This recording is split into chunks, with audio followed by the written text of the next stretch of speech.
Okay, today we're going to wrap up the two-port analysis and give you the other two flavors. Just because they're not as straightforward, we're not going to go through them in as much detail as we did the other two, but I still want to kind of show the topology and do a few examples. And then on Monday, what we'll do is try to get some reconciliation between return ratio analysis and two-port, just so you have a perspective of in which cases you may end up with, for example, return ratio being the same as the loop gain, T, and in which cases that's not going to be the case. I think that's kind of a useful thing to know, just so depending on which technique you end up using, so you know what the limitations are. Okay, so we're going to go with series shunt feedback. And we're going to do two-port analysis. So let's draw sort of the general kind of thing how the two blocks would look like. We have the source, ZS is the impedance, and then we have these hybrid parameters, which on the series side would be voltage sources and impedances, and on the shunt side would be current sources and admittances.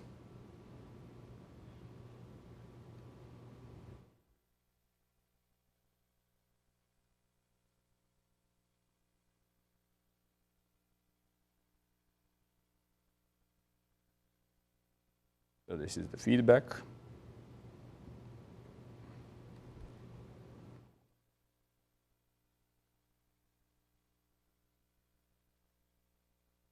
Okay. And then in the amplifier section, the current source, H21A, times II, and II will be the current that flows into the amplifier. And then that source will have its own terminating admittance.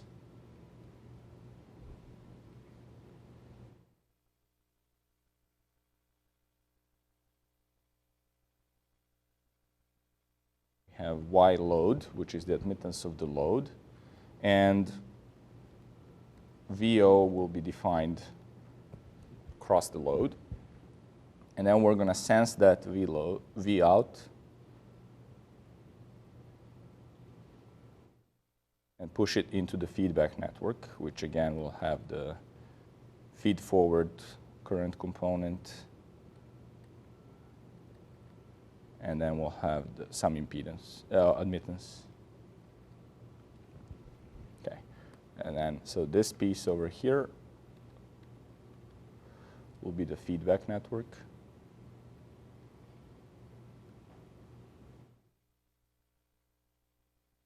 And this piece over here would be the basic amplifier.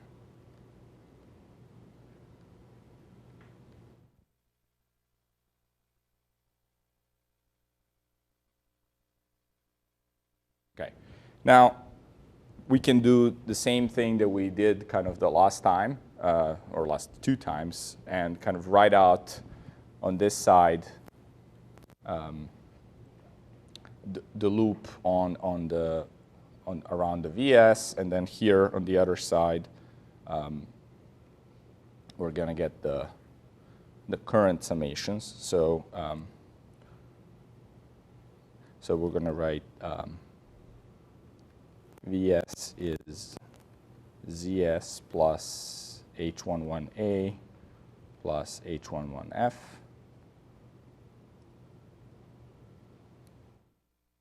Times the input current, plus the controlled sources, H12A plus H12F times V out. So the hybrid parameters come from the fact that on one side you have both current and voltage, II and V out. So this II and this V out. So they're mixing. You don't have just currents or just voltages on that side. And then on the other side we have H21A plus H21F times II. So that's the current. And then we also have the currents that come from the output voltage on the admittances, YL plus H22A plus H22F times VO. And so now we can call this piece over here ZI, because those are impedances. And this piece over here will be YO, which is the output admittance. And then again, by the same token, II will be minus YO over H21A plus H21F times VO. And then we can plug that in, use the next page, and get VO over VS. So this is the voltage gain. So for series shunt, we get voltage gain. Series shunt, non-inverting amplifier, that's the classic example, right? And so we'll have a closed loop will be minus H21A plus H21F over YOZI minus H21A plus H21F times H12A plus H12F. And then you can rewrite this as, again, isolating the A, which is the forward gain.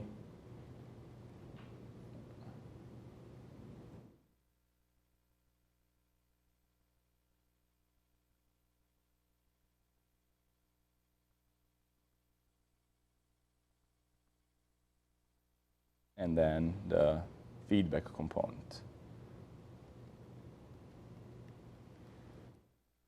Okay. So this would be A, same here, and then this would be F. Now, of course, in the spirit of A and F, which we treated as unilateral components, right? We thought A has only direction going from the input to the output, and F was the block where signal was only flowing in the opposite direction, right? We would have to be sort of true to that model, we would kind of have to make the approximations that of unilateral flow, which is that in the forward direction, H21A is much bigger than H21F, meaning that the amplifier is the one that passes signal in the forward direction most strongly, and also that H12A is much smaller than H12F. So these are flow assumptions.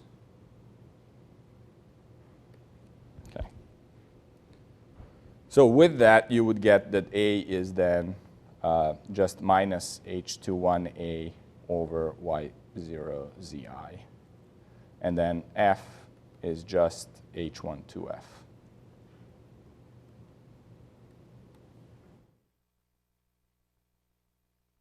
So very similar expressions, if you can, as the previous two networks. You just have to know which side is series, which is shunt, and to put parameters in the right form.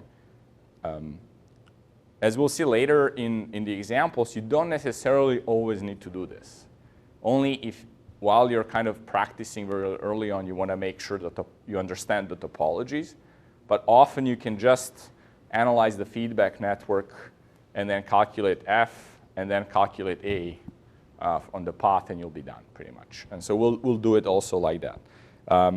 But once you have this unilateral flow assumption, we can sort of redraw the picture to match kind of what the perfect amplifier topology looks like with loading effects taken into account. So we'll have ZS here, H11A, H11F. So those are going to be the impedances that are all lumped into the input impedance of the amplifier. And then the feedback just gives us the source. And that's H12F times VO. And then on the forward path, we would have H21A times II. II would be here. And then we have a number of H22A admittances, H22F,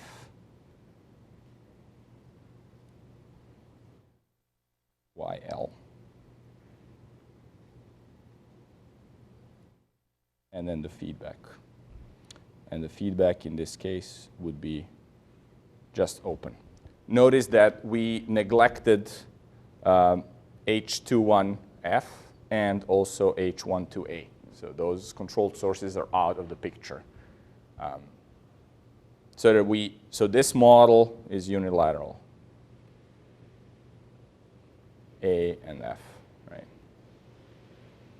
Because there's no flow of information in the feedback that goes from input to output, and there's no flow of information in the amplifier that goes from output to input, right? This is VO. And now we can say this piece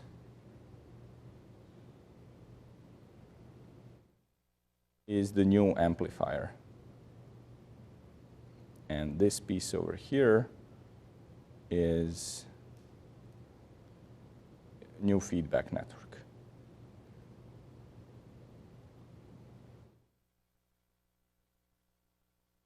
So the amplifier now has the effects of loading, because all these feedback impedances have been moved into the, and admittances have been moved to the amplifier section.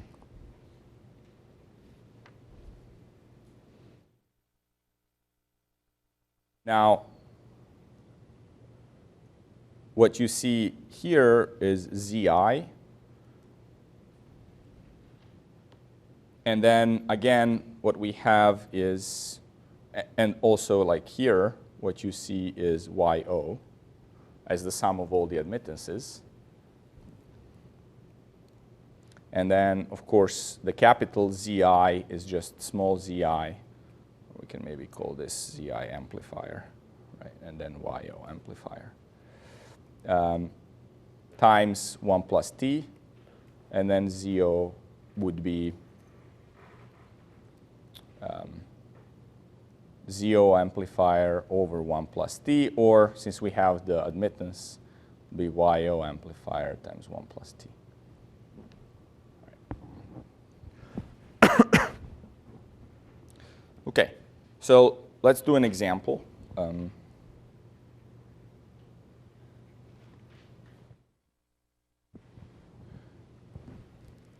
So we're going to do the classic sort of non-inverting amplifier that we've done already in the context of return ratio analysis. So we had a source, we had an amplifier with input impedance, a feedback resistor, reference, feedback resistor, and then here we had A times V error, where V error was across the input. And then we had ZO.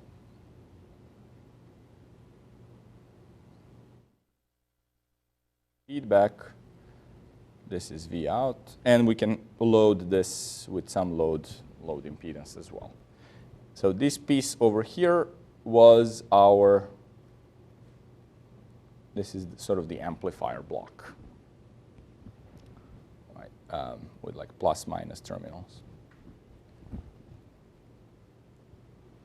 Now notice, if you look back at the model on this page, the output is sort of okay, right? We have a voltage source, then we have some set of series impedances, so you can sort of see that there is a series type feedback, right? But at the output, at least in this example, we have a voltage source rather than a current source. which we have in the H model. Right? So there's a transformation you sort of need to do, but it's a simple Theven into Norton equivalent. Right? So you could go and say, I'm going to replace A times V error, Z naught, with a current source that is, so we'll call this AV, just so we don't confuse it with the overall A. So this will be AV over Z naught times V error. And then remember that V error, if this is II,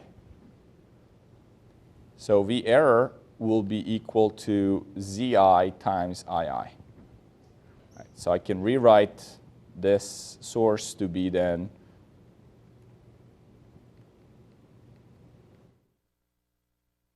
AV times ZI over ZO times II. And that's exactly, if you go back, now this H21A. Because it's our current controlled current source, right? Okay, so we'll use that in the analysis later, but let's first identify where the feedback path is. What do people think? Where's the feedback network? Which components belong to the feedback network?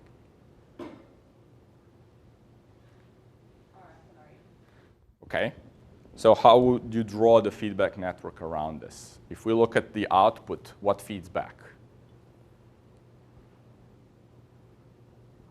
Which value or physical quantity feeds back?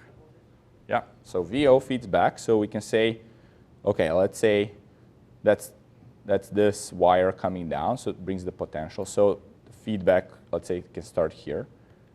And then what happens on the other side? Where does the feedback end?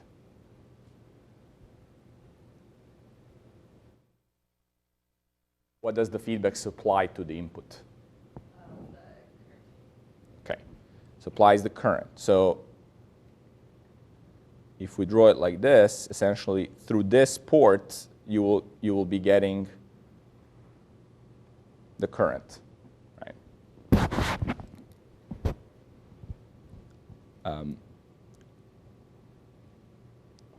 But if you look at here, it's actually a series feedback, right? So yes, you do generate current, but what's the quantity that really gets processed in this type of loop? What's the quantity that gets directly subtracted from VS?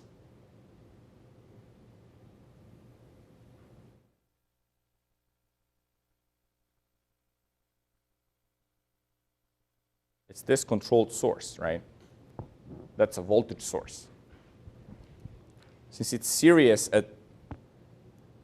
we have this error voltage, and so we really want to pass V feedback over here to be able to do V error equals Vs minus V feedback, right? That's the operation we want to achieve in the loop. So this voltage is the input, the error signal is the voltage we need to make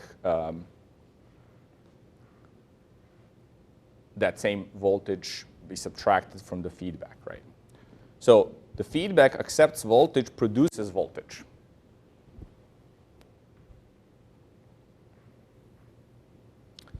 Okay. So the way we're going to isolate that feedback is we have RE, RF,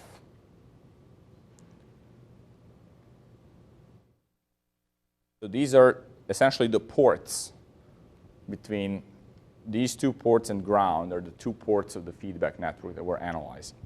Since we're sensing at the output, so this is port 1, port 2, since we're sensing voltage, when we do the H parameter extraction, we're going to use voltage on that side.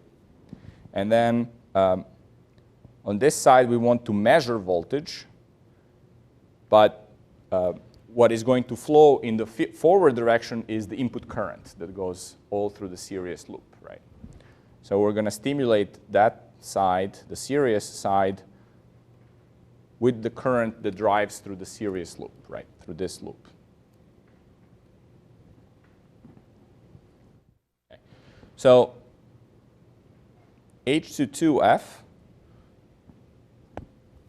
which is the impedance you see from here, or the admittance is I2, which is this current, over V2 when I1 equals 0, meaning when we kill that forward control source, right? So there is no forward path through the network. And so in that case, you're just seeing a series of RE and RF, and because it's admittance, we do RE plus RF. You can sort of draw a little schematic just to remind yourself it's the admittance you see in this configuration, right? You've opened up the series circuit at the input side, and you don't want to have its influence on whatever the feedback net you're seeing from the output, right? So this path was killed. And then you have H12F, or let's first do H11. So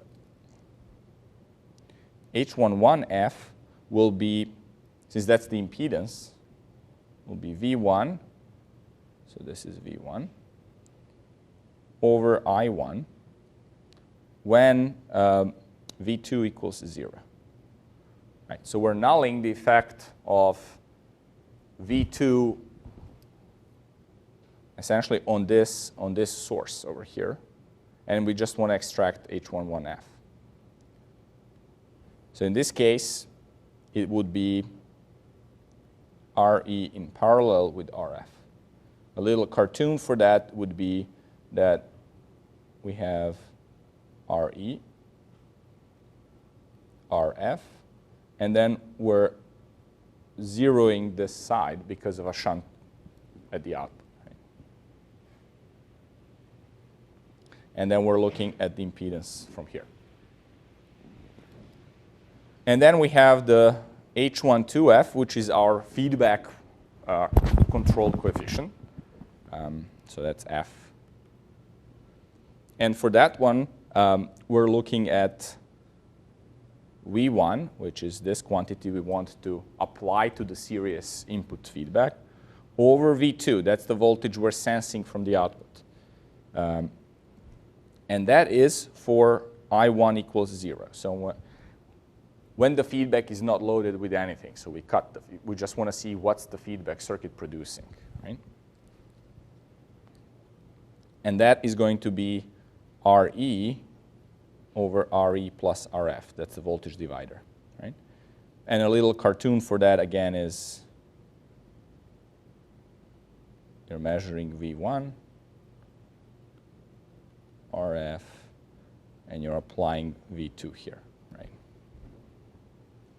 Or say we're driving.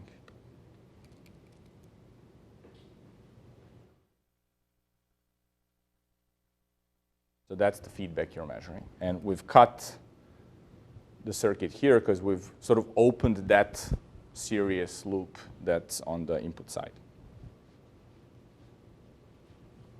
Okay. By the same token, we can sort of define H21F as well. And that would be I2 over I1 for V2 equals 0. Because that's a shunt side. And that's also equal to minus RE over RE plus RF. The circuit for that would be you stimulate with I1, and then you get RE and RF in parallel. This shunt is because this is a shunt output, so you want to null it and see what current is flowing.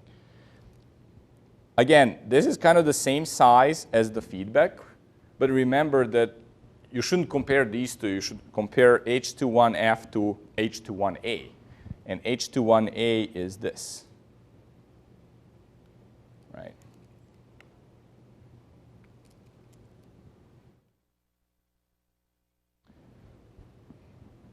And Zi is typically pretty big because this is the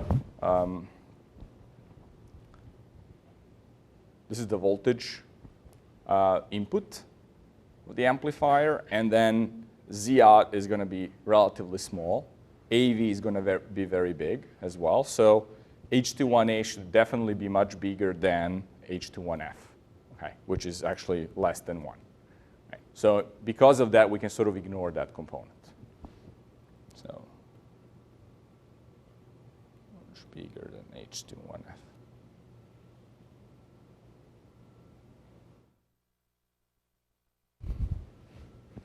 Okay. So let's map this into what it looks like when we kind of make this conversion. So we have Vs, Zi, and then we have Re in parallel with Rf.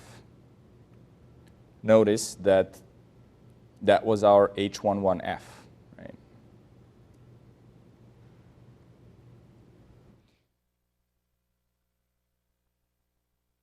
And then we have a voltage that is Re over Re plus Rf times V out.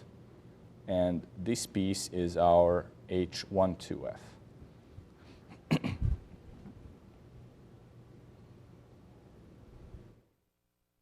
Then on the other side,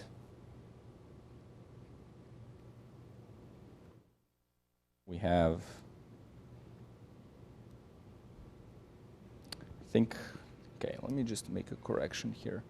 Because of the current flow, this will be a minus here. Because if the current was going out, it would generate a positive voltage. So this would be minus AVZI over ZO times II. So this is H21A. And then we have Z out. We have ZL.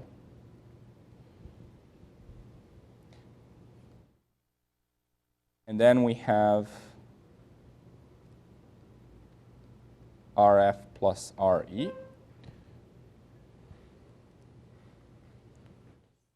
So RF plus RE was H22F. Admittance was 1 over RE plus RF, right? So that we lumped that over here. So that will be H22F.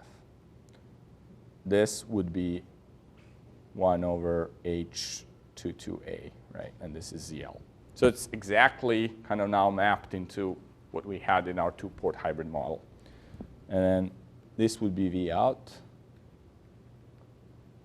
that we can then go back and map over here. So this would be our new feedback, and then this would be our new amplifier with loading.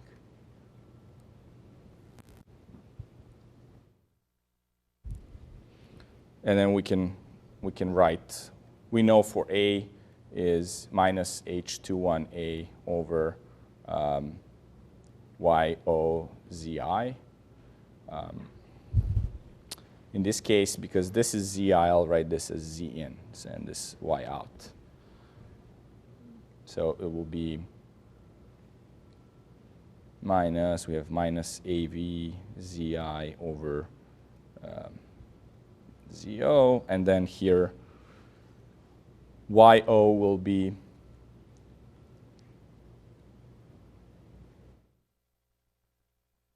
one over ZO plus 1 over ZL plus 1 over RF plus RE. and then Z in will be Zi plus Re in parallel with Rf.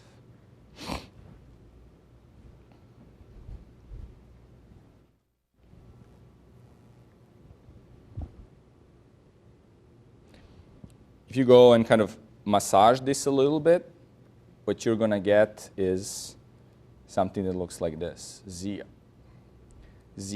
over Zi plus Re in parallel with Rf. Then you're going to get Av. And then Z naught will be multiplied. So we're going to get ZL in parallel with Re plus Rf over ZO plus ZL in parallel with Re plus Rf.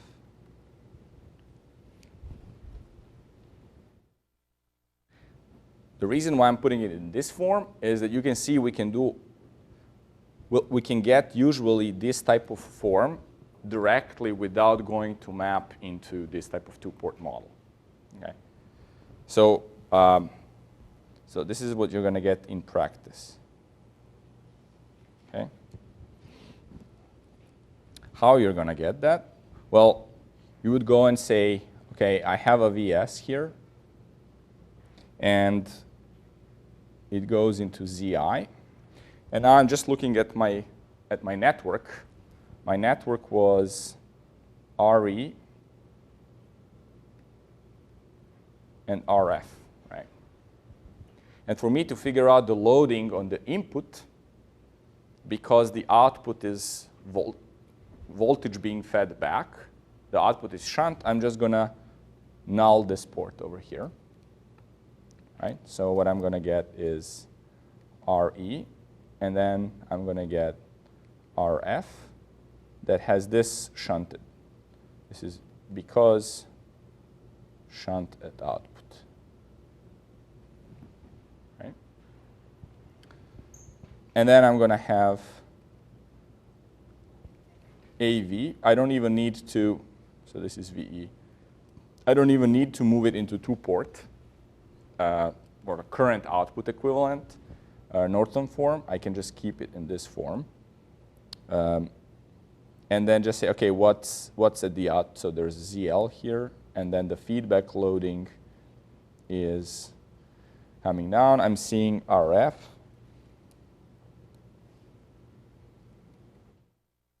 And then there is Re. And then I have to decide what to do with this terminal. That should go back through Zi. But because this is a series loop at the input, I will just keep this one open. Okay? So this is because series at the input. So I'm not allowing current to pass, essentially, forward. Okay. So this gives me my loading network. And if I really wanted to complete it, although I don't need to put it on this slide, I could have added these 2 points together and then added a source that is just F times V out, right?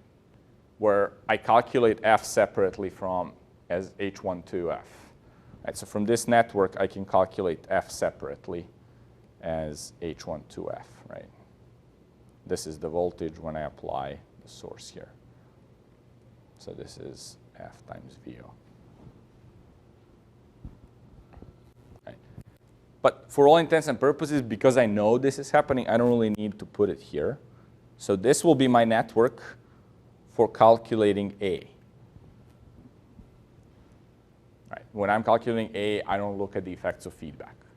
So this is properly loaded amplifier, so I can just write A is Zi over Zi plus Re in parallel with Rf, because that's the voltage divider to give me VE.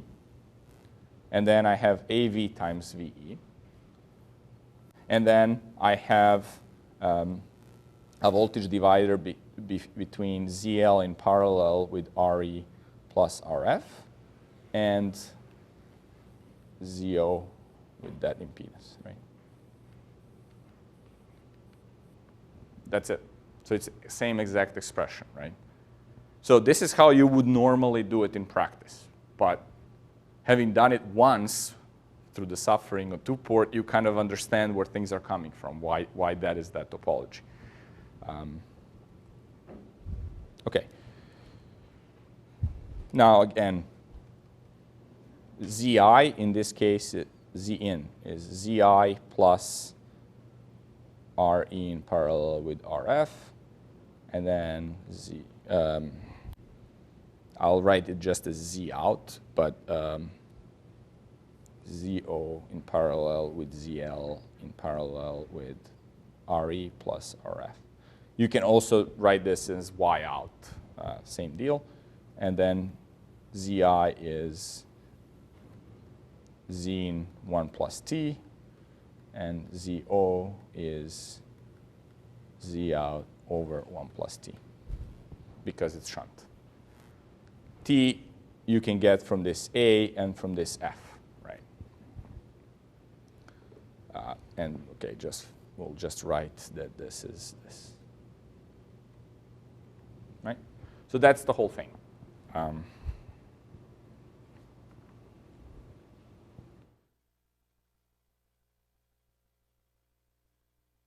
me give you a quick, I don't know where we're going to make it, but let's do another quick example. We're not going to do it fully, but just to sort of give you a little bit of a feel. This was without transistors, right? So with transistors, we said last time, usually you're going to get this kind of thing where you need to go through the, if it's bipolar, through the gate base emitter kind of thing, because the series feedback is always done like that. So you have to close your eyes a little bit to really see the series path. So I just want to kind of touch on that. I'm going to have ZS, and it's a similar topology to what we looked at already. So we're going to rush a little bit through it.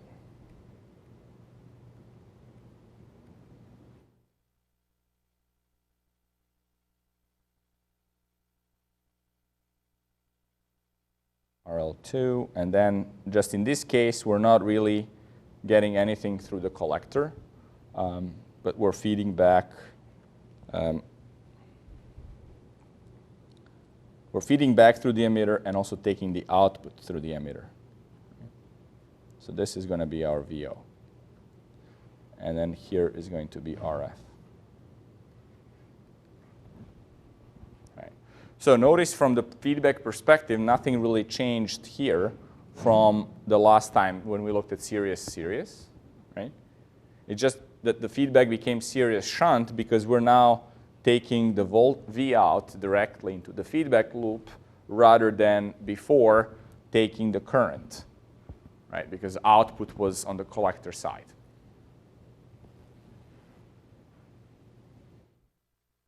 So because of that, previously, our total feedback loop included this impedance as well, because we were admitting current from the top, right? But now, this impedance is irrelevant because the potential in this wire is already V out. So our feedback is essentially just this piece over here.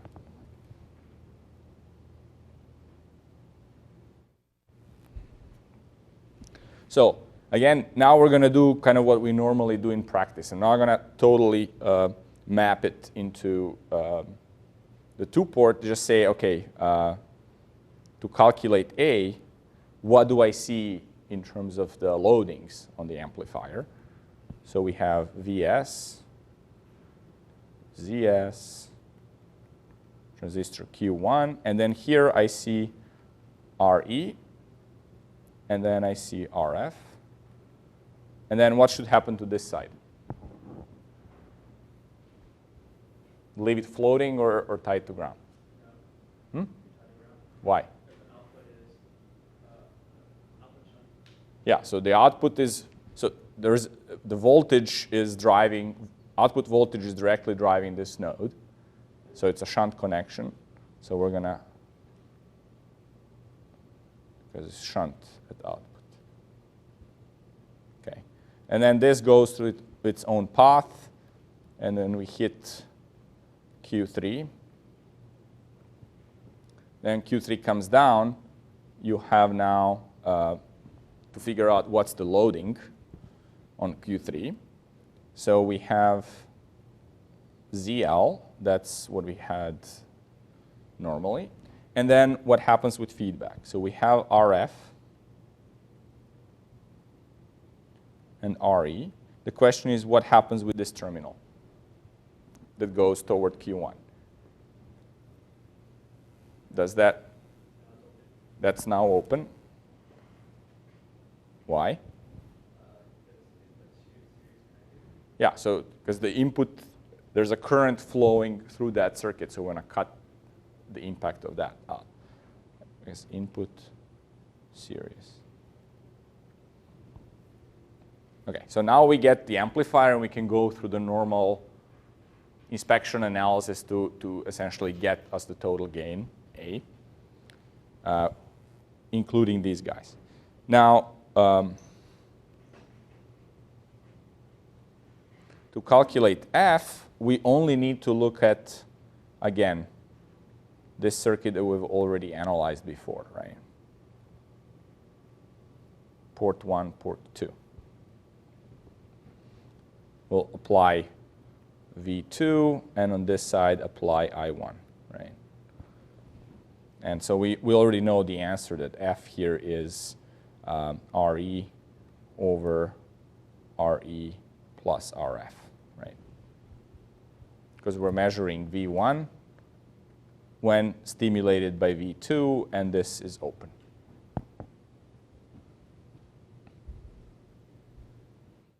So when you have F, then you know that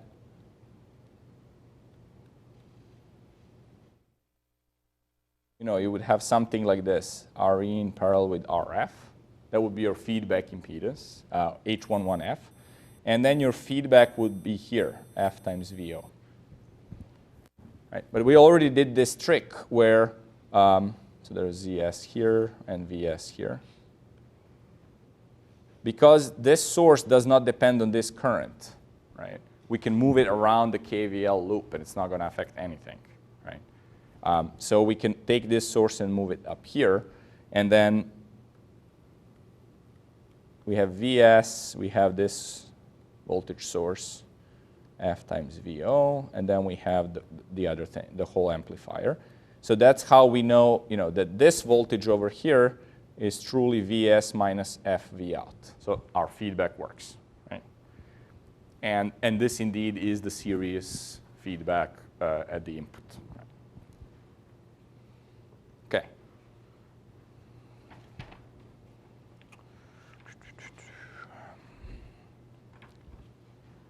Okay, let me go through the next type. I'm not going to do any big derivations, just want to show you the topology so we can kind of have a complete picture. So this is shunt feedback.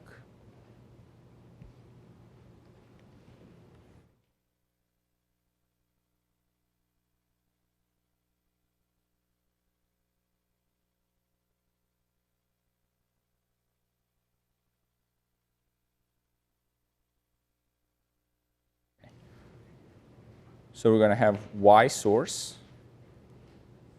And then here we're going to use another weird name. So there's our G parameters.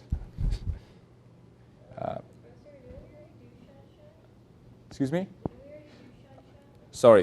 That's, yes, shunt series. I can't say I did this on purpose to see whether you're following. Thanks. Okay. So this is G12A times the I out. And then, and then we have on this side G21A times VI, G22A, and because this is a series side, we're going to have G22 F. And then on this side now we're going to have a voltage source, G21F times VI. VI will be, let's say here, VI.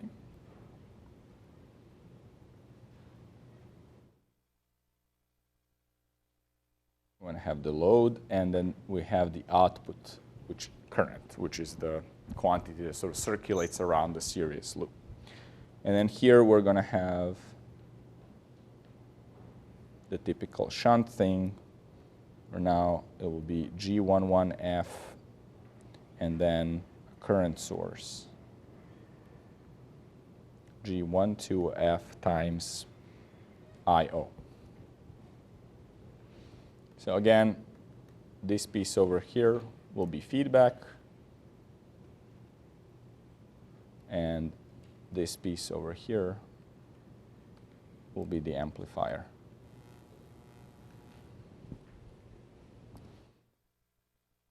You can draw a simpler version of that if we do the unilateral assumptions and move the G parameters around. And then that's going to be YS in parallel with G11A, in parallel with G11F.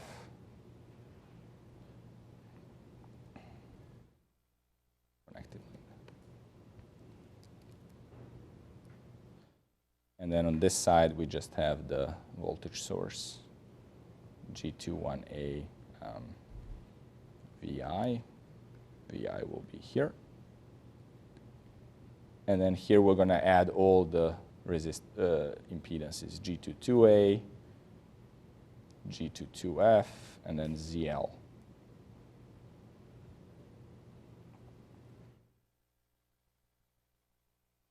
So I out is going this way, and here into the feedback path. And then from here we just have the ideal source.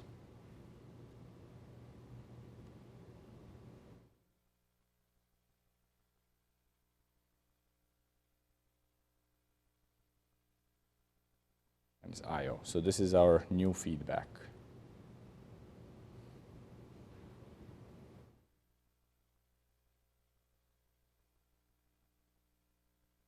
And of course, this whole thing is ZI, the sum of all the impedances, including the loadings from the feedback.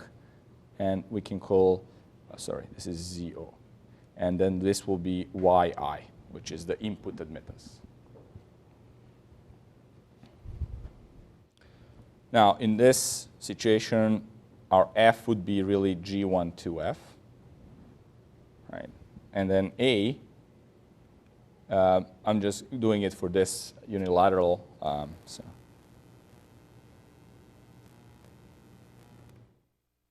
this would be then the standard thing with minus G21A over YI0.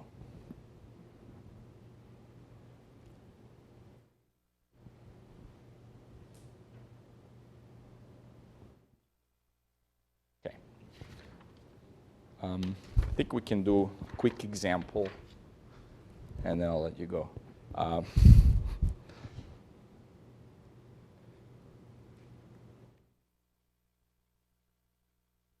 Okay.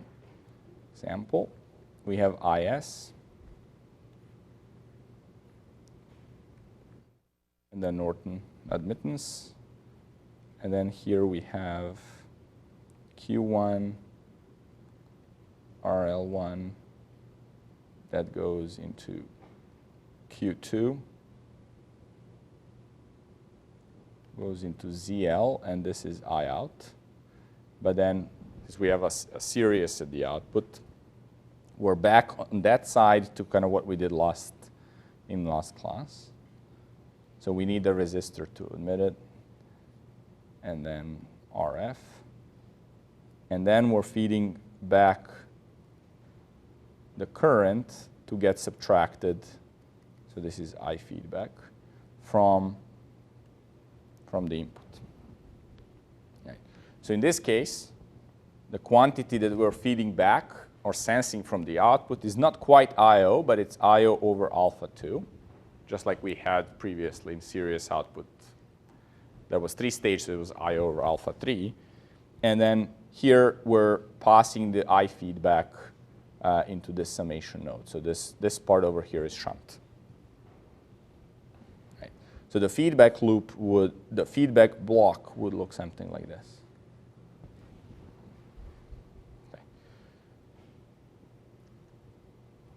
Okay, so for A calculation, what you would do is say, okay, I just have IS, YS, I have Q1,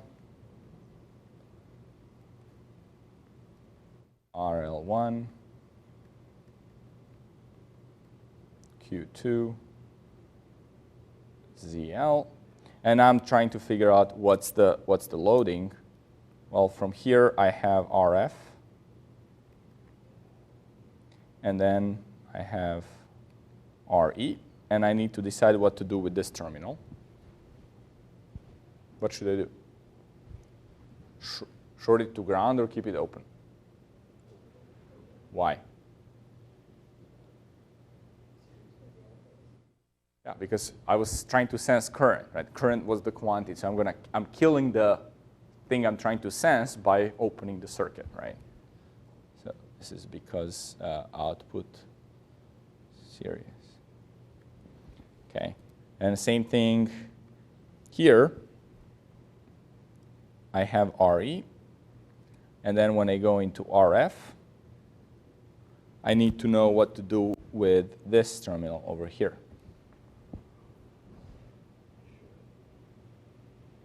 Anyone? Ground. Okay, that's the majority vote. Okay, and this is because input is shunt, right? Okay, so from here, you can just go and do inspection again and get A. And then for F, you would essentially look at just this network.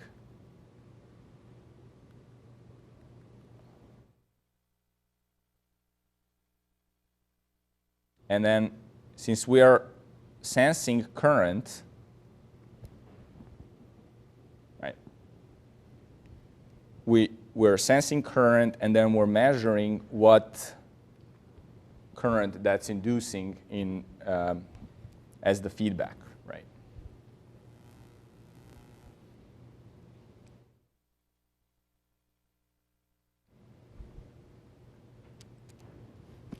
So we're going to say that G12F will be